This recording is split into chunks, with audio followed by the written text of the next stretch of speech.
Hello, everyone, and welcome to this conversation about nature and how nature is connected with our own well being. With Bogdan Romanița, today we're going to talk about nature as a mentor. I'm David Caballero, and I'm joined with Luz Solid. We are the founders of Evolving Education and your hosts of today's webinar. This session is part of Project NADYW, an Erasmus project co-funded by the European Union and focused on improving the well-being of youth workers. The goal of this project is to take care of those who take care of others. And as part of it, we want to bring awareness about some key elements that can nurture our well-being. And we have already talked about many of them: purpose, community, our relation with technology, our relation with trauma. And today we want to talk about the relation with nature. Each podcast is supported by a step-by-step guide so that you can move to action easily. You can already find and download the PDF guide supporting this episode in the description of this video if you're watching us on YouTube, or in NADYW's website if you're listening to the podcast in other platforms. This time is focused on how to facilitate a session of forest bathing. Mhm. And today we are joined by Bogdan Romanița, an educator, facilitator, and youth worker from Romania with over 15 years of experience in non-formal education, environmental learning, and social change. He's also the founder of Dreams for Life and has led numerous projects focused on youth well-being, sustainability, and inclusion. Bogdan really brings a unique perspective that I'm really willing to listen and learn from him, that combines deep nature connection, also community dialogue and emotional awareness. So thank you very much, Bogdan, and welcome. Thank you to both of you for doing this project, for inviting me, and for facilitating this conversation. Fantastic. So I would like to start by by the beginning. I always ask this question that is really hard. Of can you tell us a little bit more about your personal journey? What led you to dedicate your life to youth work and to nature based education? Mhm. Yeah, well, I want to share that in my childhood, I had some important experiences that kind of laid the foundation for who I am now and the work that I do. And one of these things is the fact that I grew up in a small town in nature, in the mountains in the north of Romania. So I was surrounded by forests and mountains, and I spent a lot of time as a boy there. So that was an important element. And the second element, I would say, were my parents that had a strong love for nature and also for education. Both of them being involved in different ways in human development. My mom being a teacher. So this kind of stayed with me, and as I lived life, they emerged to surface. Interestingly, it was after I graduated university, because I graduated economics, so very far from human development, education, and nature. But deep inside of me, they were there. And at one point, I had the chance to be a volunteer in a social project, and I worked with some children in some villages around my city. And that was a life-changing experience, and it reconnected me with my hidden passion and love for education. And then later on, I discovered Erasmus Plus project, and there were lots of experiences that led me on this path. Wow, fantastic. Thank you for sharing. And it's always interesting. We have found, as we have talked with people about innovation in education, innovation in youth work in different fields, that there tends to be like a turning point, a tipping point where there's something that makes a tick, and suddenly you understand this importance of a key element for social change. In your case, is nature and his connection with well-being, and how we as human beings are connected with nature. So I would love to hear from you, because we have probably everyone that is listening also have had experiences with nature in their childhood and with their families and so on. But what was I would say like one key moment or a turning point for you that make you feel that this was really something worth investing way more energy into? Mhm. Yeah, so I would say that one such moment was happened in 2014 when I participated in an Erasmus Plus training in the Czech Republic. The program was called Enjoy the Threshold, and it was a nature-based program. And in that experience, I got really intimate and close to nature, and practices that the facilitators offered were never before seen by me. So we spent a lot of time in nature, wandering on the land, fasting. We had a solo night by ourselves in the forest. And we were just in the middle of a beautiful, beautiful landscape surrounded by forest, nearby a lake. Um, so that was a key moment that showed me a new way of doing education and learning. And also in that program, I've heard about Bill Plotkin, which is an American psychologist and a teacher who wrote a couple of books and created an ecocentric approach of human development. And yeah, so I would say that that was a moment that shaped my path. That's so Fantastic. good to hear that. So we are all involved in these Erasmus projects of creating kind of these pilots and sparks and opportunities for learning, and it's so wonderful to hear that these projects can also spark people to find their passions and to start initiate new projects in social innovation. Thank you for sharing. Yeah, Yeah. and it's amazing also how powerful is that connection with nature, no? How transformative can be that has led you to keep working on that and exploring it. So that's yeah, make me really happy also. Mhm. And Mhm. going deeper on that relationship with nature, how has your relationship have evolved during time, and also how has it shaped the way that you support youth young people now in their processes? Yeah. Yeah. Well, I grew up in a Western society, which, from my experience, was very much focused on the head and being, focused on success and trying to achieve things in life to make a career. And I needed a lot of time to shift from that way of being into an ecocentric nature based way of being. So on one side there was my personal transformation that I had to become a earth based human being, and then also to shift and transition my career, the way I work with people.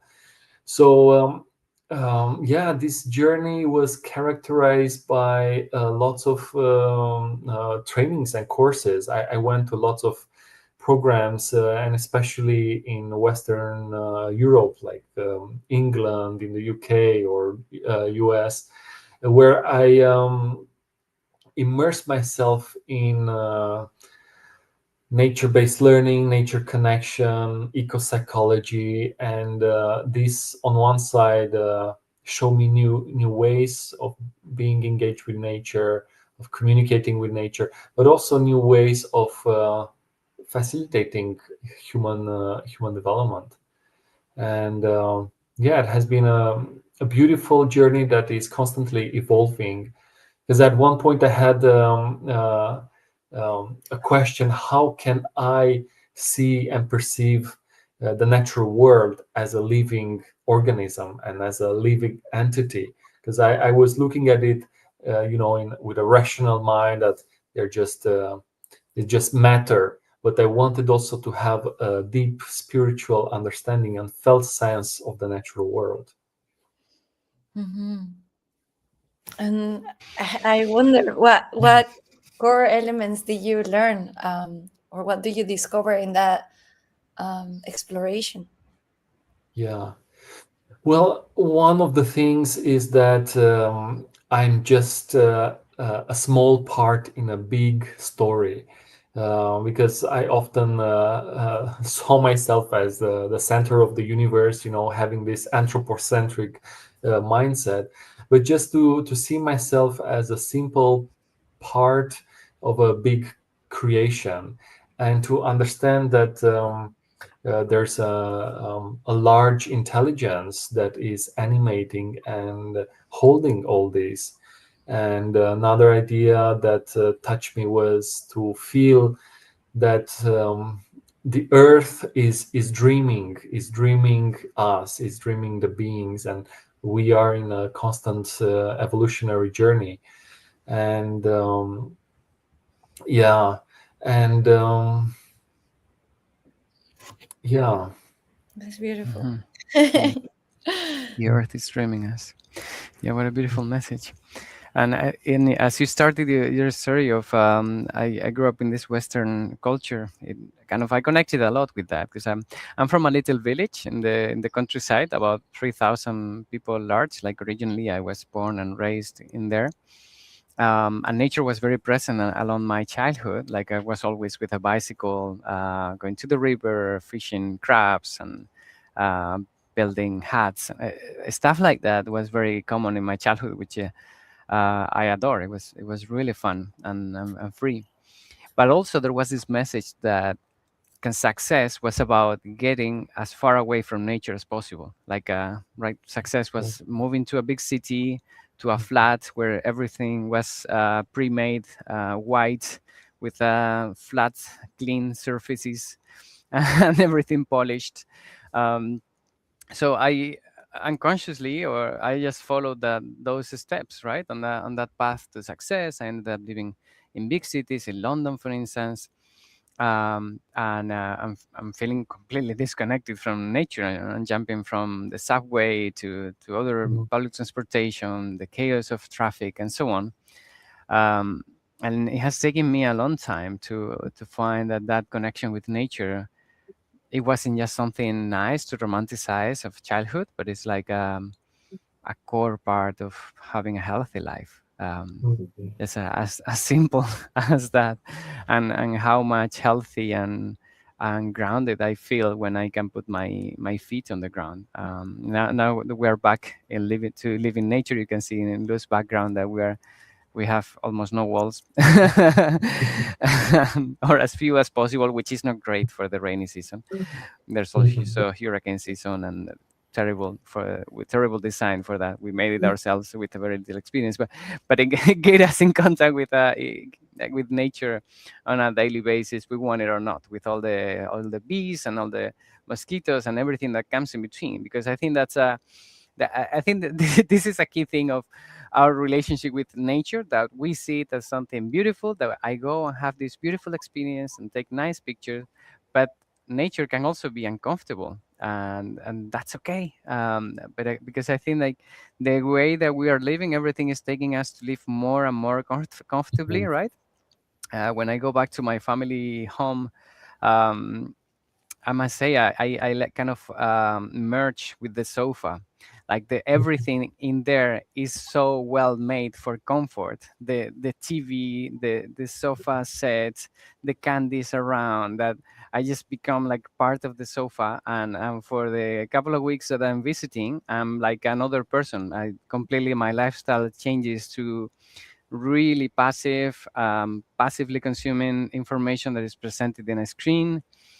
The shape of my bones and everything, I'm sure, is so affected by it, which is so different from here, where there's a little bit of wrestling with nature sometimes, said the mosquitoes, or I don't know, or doing the composting, or we got a dry toilet, so also putting it somewhere and adding earth and I don't know, lots of the processes of having a life that is more connected to nature, that is not so easy or so comfortable.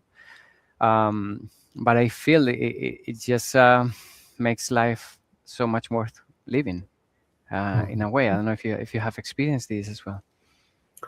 Yeah, and listening to you, I'm thinking of that shift when we make the discomfort comfort, when the fact that we are surrounded by different beings, or there's the mosquitoes, the bees, the heat, the cold. It's uncomfortable in the beginning, but then as we spend more time with it and we immerse ourselves more in, and we become more of the land and more of that ecosystem, uh, we shift into feeling comfortable with something that was uncomfortable maybe a few hours or days before. And I see this in myself when I go to various programs as participant, or when I do my own nature explorations. I see how in the first hours I'm feeling a little bit awkward, not feeling at home, or a little bit uncomfortable. And I see as I spend more and more time, my body is shifting and opening, and I shapeshift in a way into what I like to call the wild indigenous one, the wild part of me. My animal body takes over and feels at home. And this is also something that I try to do in my work, to facilitate experiences in which we, as humans, we return to this uh, animalistic, wild way of being. Mhm. Yeah, it reminded me to. I also grew up, or I also grew up close to nature, but never considered it so important until until it wasn't there. That's probably Mm. one thing that normally happens. No, until you don't have it, you don't appreciate or value it. And I have a similar story. But yeah, coming here and started living with nature, and that thing that we were sharing is like everything in the Western world is polished, it's perfect, it's clean, it's neat, and then in nature, like there is obviously so much beauty, but then there is you feel the dirt, you feel so many things, and it makes at least for me, it completely makes me feel alive. But then what you said of making that uncomfortable feeling first to something that is normal, and that you feel now part of that system. I really resonated when you share about the we are part of a wider thing, no, and it's a system that is kind of evolving all the time, and we have our part in it. We are not essential, but we also play a role there. And yeah, that makes me, that's like a dance of life that feels really, really beautiful. And we were interviewing one time a man from I think it was Colombia, from the jungle, and he was sharing that to reconnect with the land, wash your hands in the earth.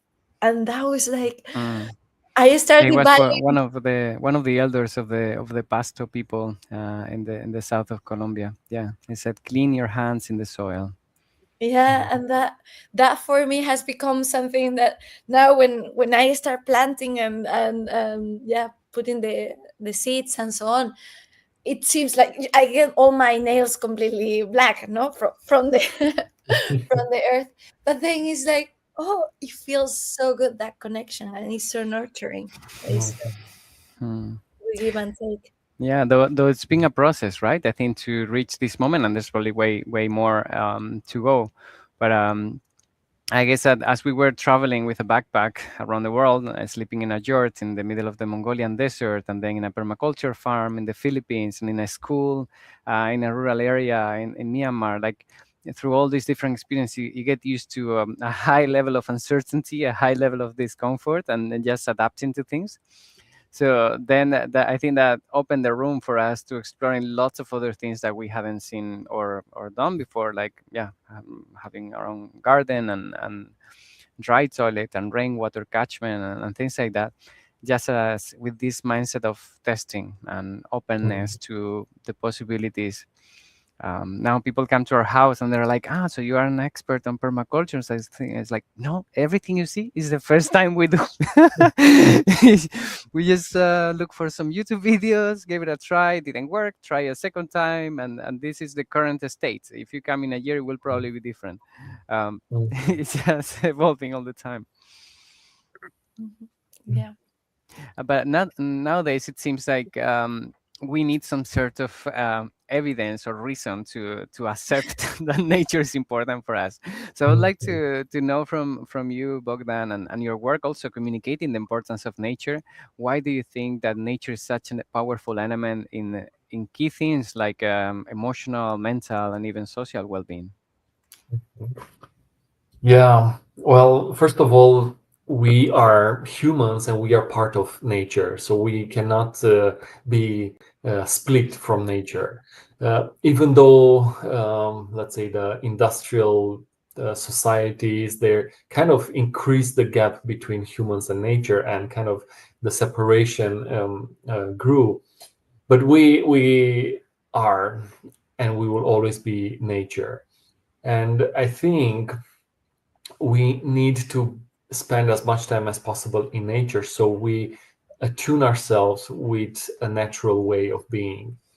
Because the modern lifestyle is very often yeah, disconnected from the natural rhythms of life. Now it's late autumn and we are still behaving as if it's summer, at least late autumn here in this part of the world, in my climate. um, but actually there is the night is long, outside is cold, so we are invited to turn inwards. So by being close to nature, we are attuning to a natural rhythm. And when we are in a natural rhythm, we are more in harmony with ourselves and with the cosmic movement, because it's not only about the planet Earth, but it's about the sun, the moon, um, the movement of the solar system. So on one side, we are attuning to a natural rhythm, which brings harmony, brings balance. Because nature, one principle in nature is harmony, to be in balance. The ecosystems are maintaining a balance. So when we go in nature, we kind of learn consciously and unconsciously um, to be in harmony, to attune with ourselves, with our rhythm. Another reason why it's important to be in nature is because nature has beauty. When we see beauty, I grew up in a communist block building in a communist neighborhood, and I have to admit that it's not very pleasant to the eye what I see around the buildings. But when I go in nature, my eyes see beauty. So automatically this um, yeah, makes generates a good state inside of me. Mhm. And one last idea would be that being in nature, we are in touch with um, the sacred elements in a pure natural form. There's the air is fresher, um, the light, natural light of the sun. We are moving our bodies. Yeah, it's generated a healthy way of living. Hmm. Mhm. Mhm. Yeah, Yeah. this And last point. besides the, and maybe one Mm. last idea. Besides this, nature is a fantastic guide and mentor who has lots of ways to guide us, to teach us, to facilitate self-discovery, um, receiving revelations, teachings from the natural world. Mhm. Hmm. Yeah. And there's one more that comes to my mind, like actually from these same people from the south of Colombia, the Pasto people that we met recently this summer. Um, that when we asked them how to help new generations to reconnect with nature, they mentioned a few things, but one that also stayed with me was to walk to the sacred sites, to the sacred sites in nature, and as a way to root yourself in a place, to feel a sense of belonging to that certain place. And I can connect it back to my childhood, where there would be like different festivities along the year, and usually part of that festivity was doing a walk towards a waterfall or towards a little patch in the forest where we will do a picnic. Um, or along the river, like things like that are quite ingrained in my childhood memories, and that connect me to my hometown, and not just to my hometown as the streets and houses, but to the natural surrounding elements that, while in Spain they weren't called sacred sites, they ended up being quite holy places for to go to in festivities and to share that space with friends and family in key moments, and to have that moment of pause. Actually, it was, I think it's very connected with that. We went there and we paused, we shared a meal, we had a nap close to the river. Like there was something very ritualistic in the way that happened. Mhm. Mhm. Yeah, what I find is the silence, that normally there is so many inputs that are trying to capture our attention, and then when being in nature is like that beauty is kind of mesmerizing, and then the silence is like there is nothing that is like trying to push you or anything. You're just observing and taking that kind of witness position and observe. Mhm. And I don't know, I feel that in those moments is when I can feel every time a little bit more relaxed and a little bit more calm down, no, like that really affects how I approach everything else, like having that little time to be doing nothing and observing nature. And what you say, I really like it, the acknowledgement of the elements, no, to see that they are there, and they are nurturing us in many ways. Yeah, yeah. And related to Well, and maybe before we move, because I think this is also very connected to the PDF guide that we generated connected with this episode about forest bathing, and forest bathing, because we were talking about the impact of nature and well-being, and forest bathing comes from Japan, I think it is, where they found out this is almost hilarious, but they found out that if people in hospitals spend some time walking in nature and having some silence moments in nature, connecting with trees and with rocks and so on, they recover faster and they Mm. felt better. Which and they had to do a scientific study for this. Okay, okay. So now we have it proved by science. It's like obvious that I don't know. It feels to me like being enclosed in a room without being able to move is not ideally the best way necessarily to recover. Although I understand the benefits of sterility and being away from microbes and stuff like that. But well, that was proven to be a positive practice, and that developed into forest bathing, which is now done in all types of contexts, and it's really about meditating in nature, connecting with your senses, and then allowing yourself to experience nature in a very slow manner and through a slow pace, where you can really not just walk through it or cycle through it as an activity, but really admire the beauty of a square centimeter of the bark of a tree, Mhm. of little things, of just staying in silence and differentiating the different tones of different birds. Um, so yeah, this is something that we thought would complement well this conversation. So we develop a little guide so that people can experiment and take children or their friends into nature and facilitate a little meditation and exploration in nature with forest bathing.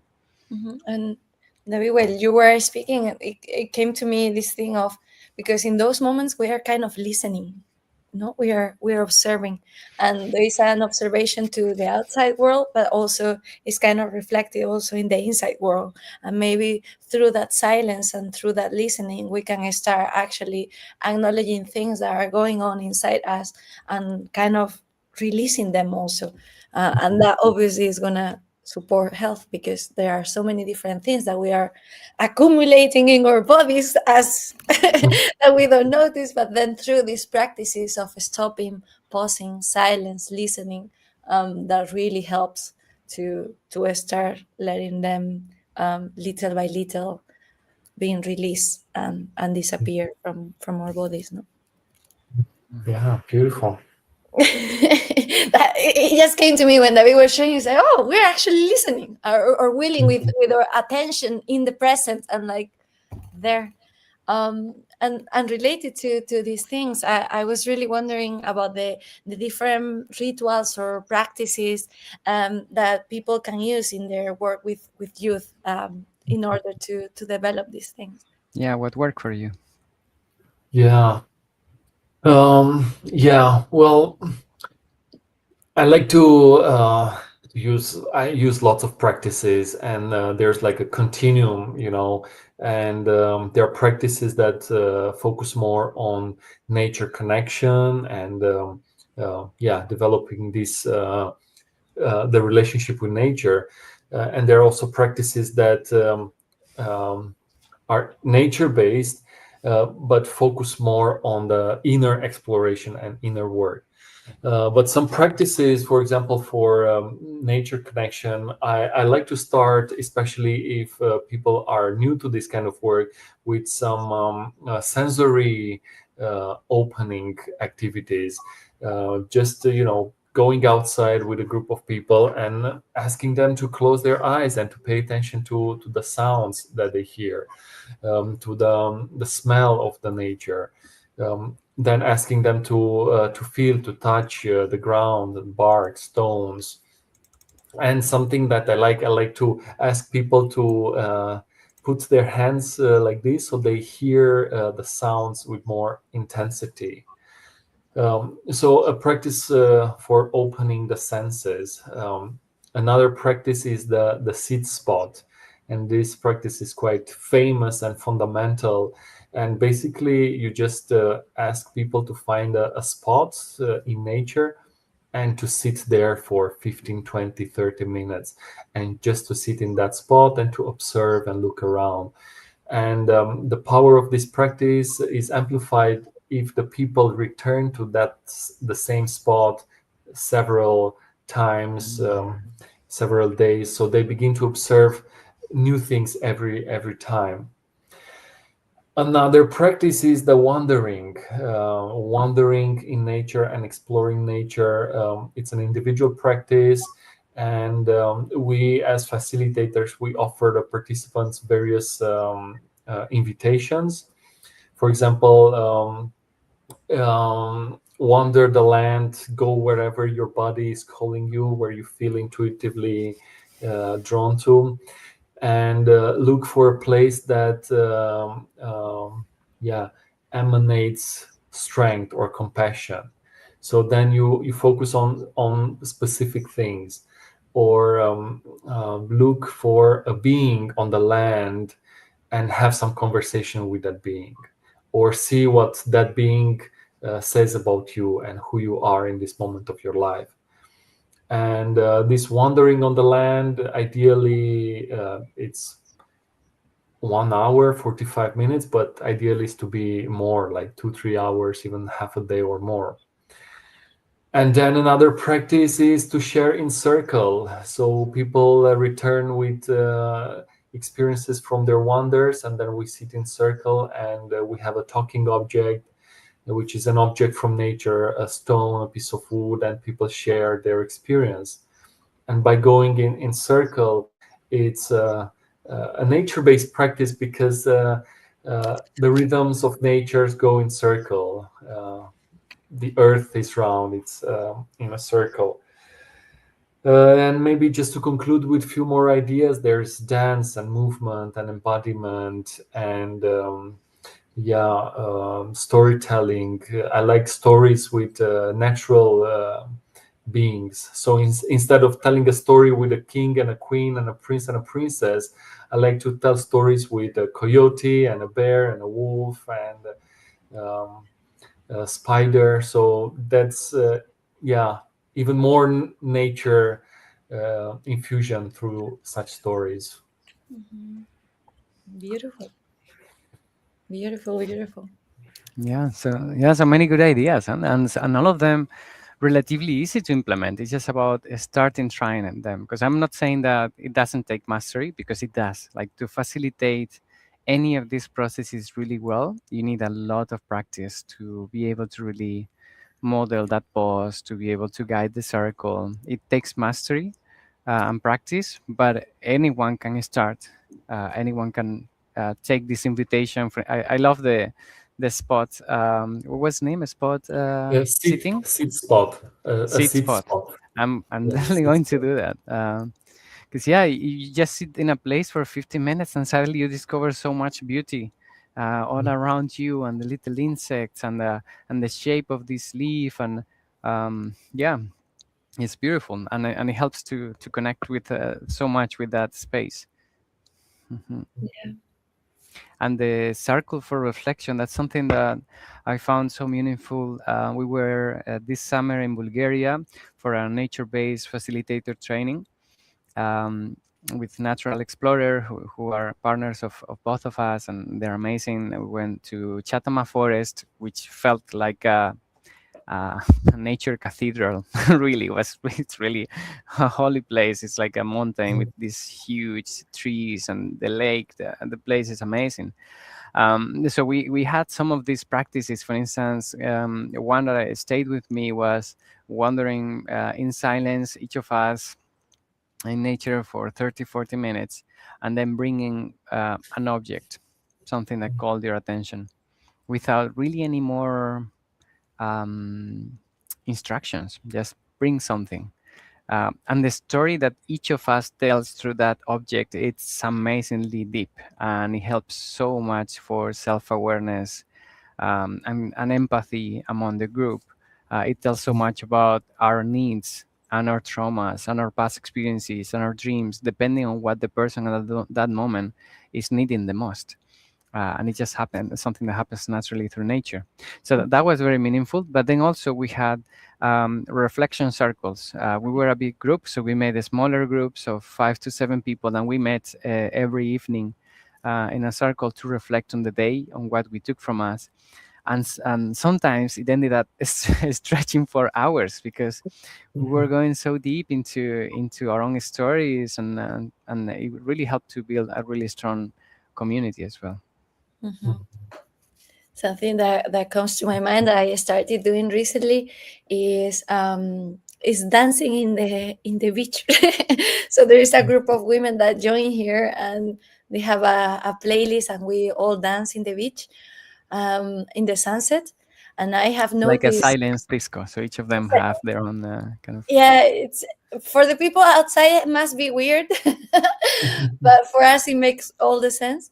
Um, but then one thing that I started noticing, a part of that, of moving your body and feeling, there is this it resonated with what you share of the sensory opening, because while I'm dancing, I am starting to feel the water of the sea coming in, and then the wind, and then the other day there were a little bit of drops of the rain, and then it's like, or the senses kind of wake up and are there, and then you kind of, everything gets kind of attuned, and you start dancing at the same time, then kind of resonating with the sun, with the sea, and with the wind. And I don't know, it feels I started calling it, it's my ritual, because it feels a moment of connection with nature. And some days it will be a little bit more introspective, some day it's more going to the outside, but it's that moment of connection. And now I cannot think, I don't know how I just started doing it. It's like, wow, this is so amazing, having this opportunity to be Mm. just moving, no? Yeah. Yeah, the movement, it's a part of this development that has come more recently into our lives through awareness through the body and somatics and different practices. And it's like, okay, this is a next stage of development that also needs to be kind of connected with all the other pieces. Because it's Uh, precisely, Yeah. it's Yeah. Go precisely, on. no, that is precisely what you share about the rational mind, that we only focus, or in the Western world there is this focus on developing the rational part, but then the body is hmm. there. It's not. I think, Bogdan, you do some of this as well in men's circles and through play fighting, right? Yeah, yeah, yeah. It's a practice that I'm learning now to facilitate play fight, which is based on the fundamental need of that mammals have to play in a competitive way. If we think of the puppies and the cubs of the bears, they play fight with each other. They stumble, they push, they bite in a non-dangerous way, but it's something part of us. It's part of us, and I like very much the concept of rewilding. On one side is rewilding the land, because the land has been managed for so many years, and to rewild the land to return to its indigenous shape, but also to rewild ourselves as human beings. And we cannot be fully human and fully wild if we are not in touch with our bodies. So strong and intimate connection with our body is fundamental for for human development and for our connection. That's so cool. And do you combine that with men's circles as well? Uh, yeah. I also work with men. It's not my primary work, because still work with Erasmus Plus projects and human development for mixed group is my main focus. But I work also with men, and one of the archetypes and inner resources that I'm working with is the wild man, and another one is the warrior. So having the and also the lover. So opening these parts of us, and the way I do it, nature, spending time on the land. We have drumming, we have dancing, singing, play fight, getting in touch with our emotions. Hmm. Wow, It's so cool. yeah. We need more of this, and the more we talk about this, and for people listening, they must be thinking these people are very weird, or they have a really peculiar life. And the way I see it is that I feel really privileged to be able to live in a place that is so connected with nature, and that it has also this community of people that are willing to do this type of things. Um, and I think that's the privilege of living close to nature, which has also been a choice.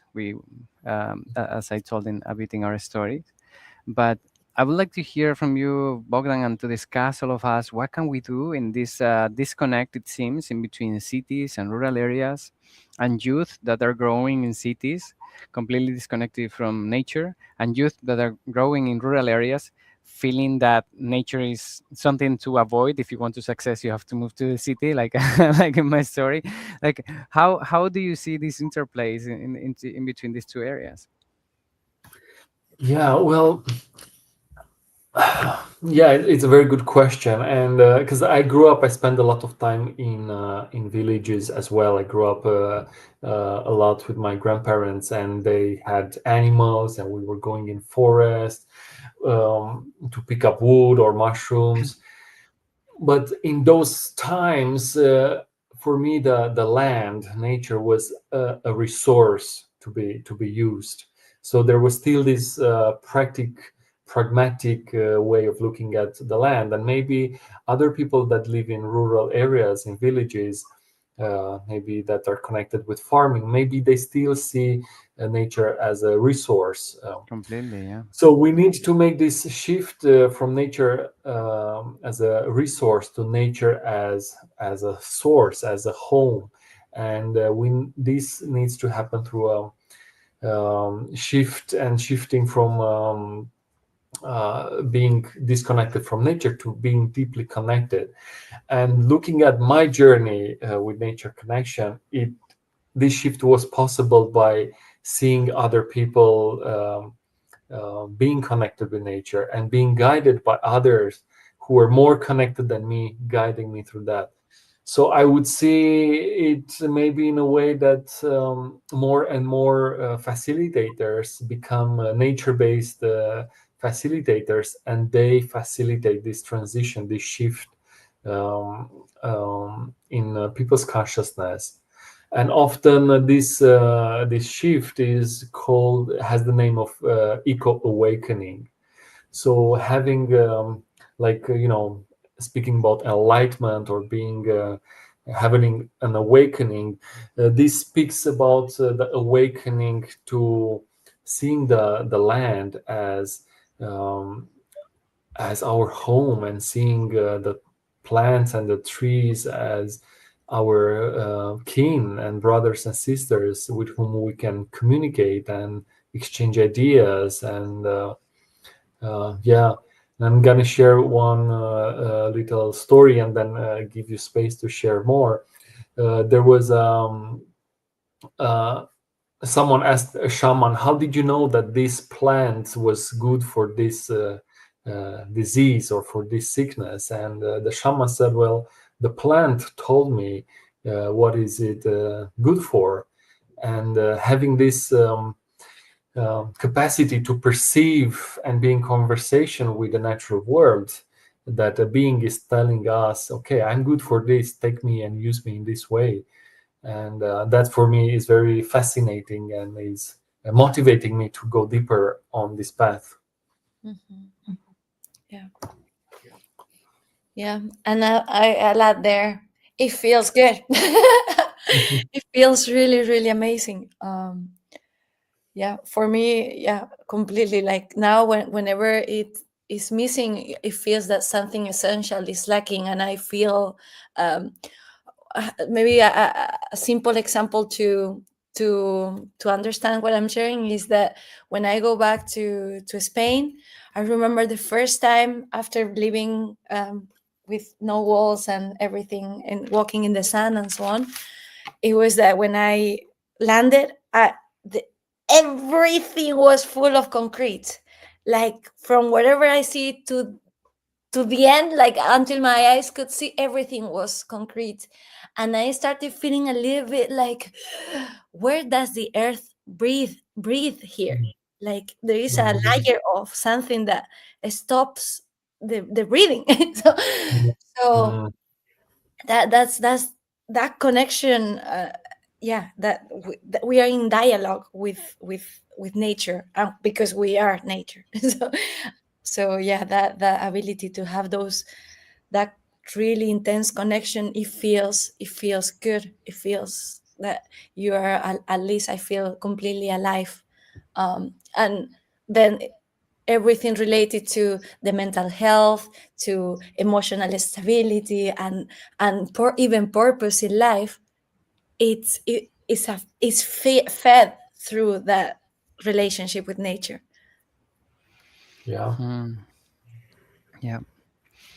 Yeah, and I'm thinking also on this dichotomy of cities and rural areas, and how both of them have these challenges you mentioned. No? The rural areas see nature as a resource, uh, yeah, and mostly connecting to it as a, yeah, as a resource for agriculture or for a space, for a building, for something. Um, Although there might be still some rituals and stuff, but it's very easily disregarded. Like the natural spaces are seen as still as dirty, or a place for work, until they are paved or something is built on top of them.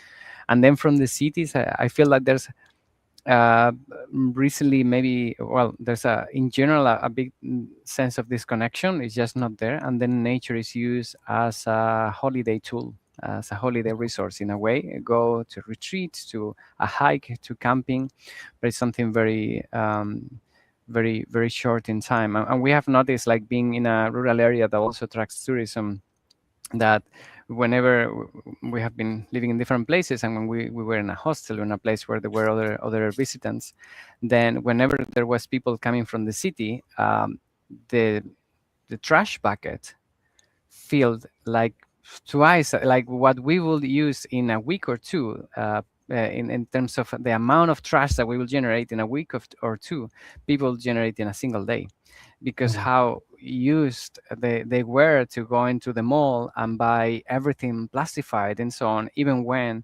in a rural area, many times there are local markets, and people that have their veggies that take them to a certain place and so on, and you can buy lots of things fresh, organic, from the producer straight away, and almost without generating any trash.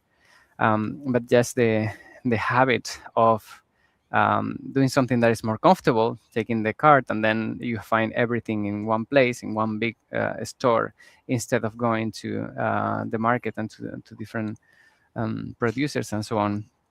It was there as a barrier.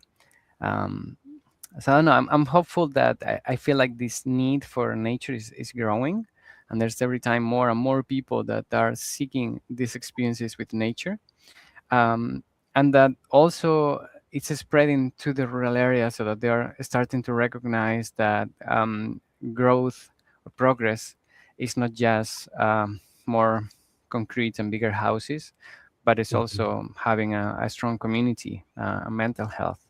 Um, Yeah. at least in Spain, for instance, I don't know how big it is, but there is a movement of coming back to rural.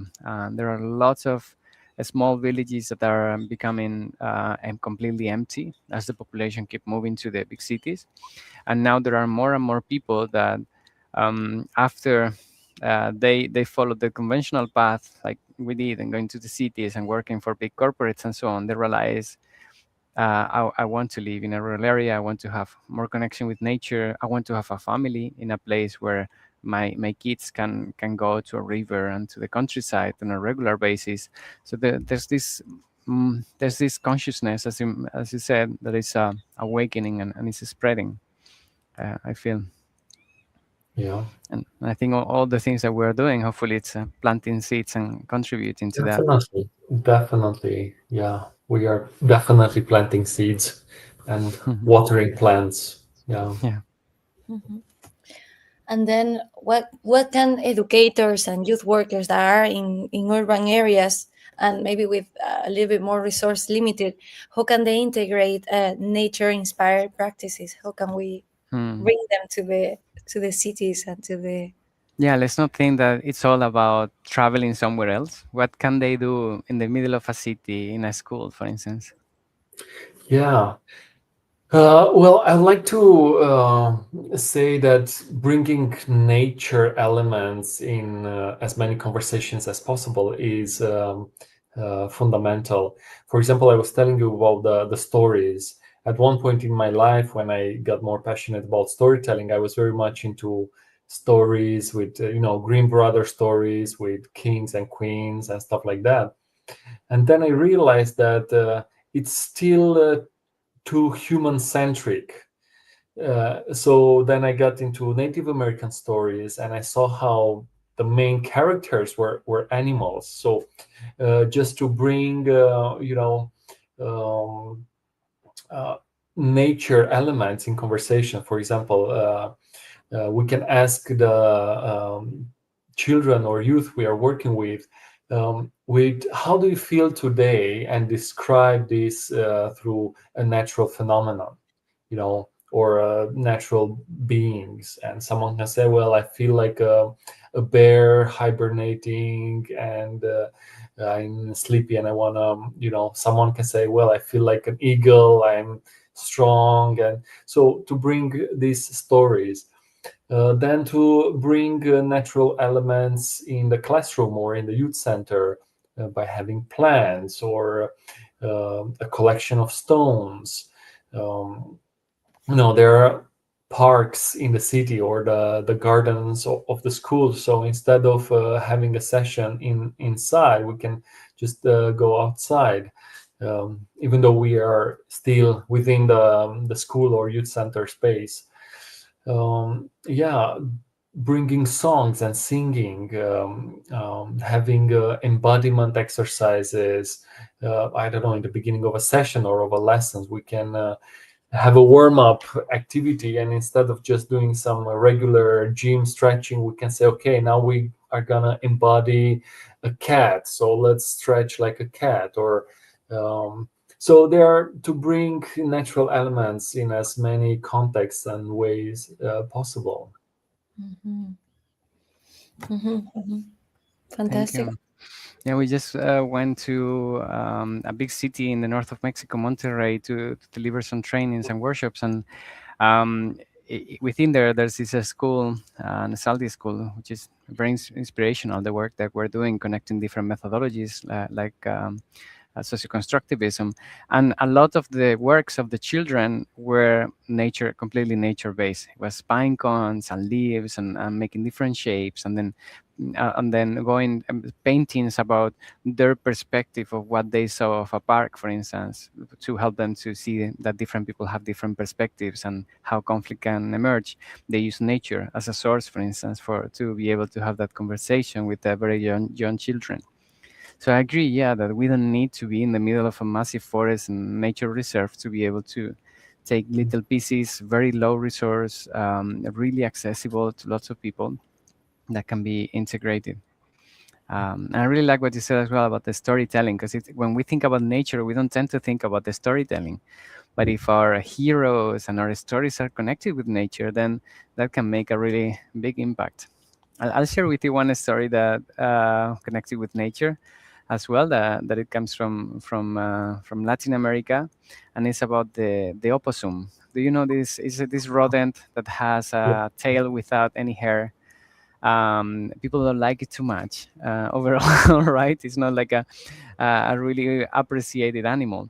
And the story is that the human beings were in darkness, and it was very cold, and they couldn't defend themselves and couldn't cook, but they knew that the gods had fire. So the strongest warriors went to try to get the fire, but they were very easily identified, and the gods just tossed them out of the skies, and they could never get it. And more warriors and kings and strong people tried to get it, but they could never bring back the fire. And then one day, the opossum thought that he could help. So he climbed through a tree. He reached the house of the gods. They saw this little rat. They started laughing about it, thinking that, well, what are you gonna do over here? The opossum stumbled around the fire. Its tail catch on fire, and the gods kept on laughing about it. And the opossum ran away with its tail light up with the fire, and came down the tree and brought the fire to humanity. And that's why it doesn't have hair, and that's why we need to be grateful even for the more humble animals in nature. Mm. It's a beautiful story. Yeah, beautiful. Yeah, it ignites the indigenous side of our psyche. It feels like, being in a tribe, and listening to these stories. And beautiful. Yeah. So we are not going to end with this story. We have one final question that we always ask to everyone that we bring to this space, and this is about your own well-being. We're talking about how to support youth workers' well-being, the young people's well-being through different methods and means. But what helps you personally to support your own well-being? Yeah. One thing is that I'm trying to tune myself with a natural rhythm.